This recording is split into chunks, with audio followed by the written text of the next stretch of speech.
গোষ্ঠীবদ্ধ করো, সমাজ থেকে সকল বৈষম্যের কবর রচনা করবার শপথ নাও। হে হতাশাগ্রস্ত জাতি, আসো আল কোরআনের কাছে, আমরা তোমাদেরকে মুক্তির বার্তা শোনাই, আমরা তোমাদেরকে সান্ত্বনার বাণী শোনাবো।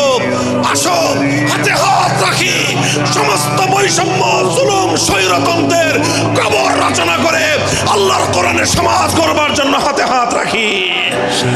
যদি ইনসাফ কায়েম না করা যায়, ইসলাম অনুসরণ করা যায় না, যদি বেইনসাফের বিরুদ্ধে লড়াই না করতে পারো, মিথ্যে মুসলমানের দাবি ত্যাগ করো।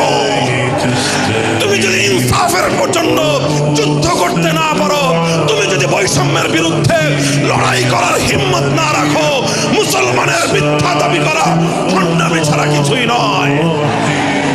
আর সর্বোপরি যদি একটি বৈষম্যহীন সমাজ করবার জন্য শাহাদাতের রক্ত দিতে হয়, আবু সাঈদের মতো বৈষম্যের বিরুদ্ধে বুক পেতে দিয়ে জীবন দেওয়ার জন্য শপথ নিতে হবে।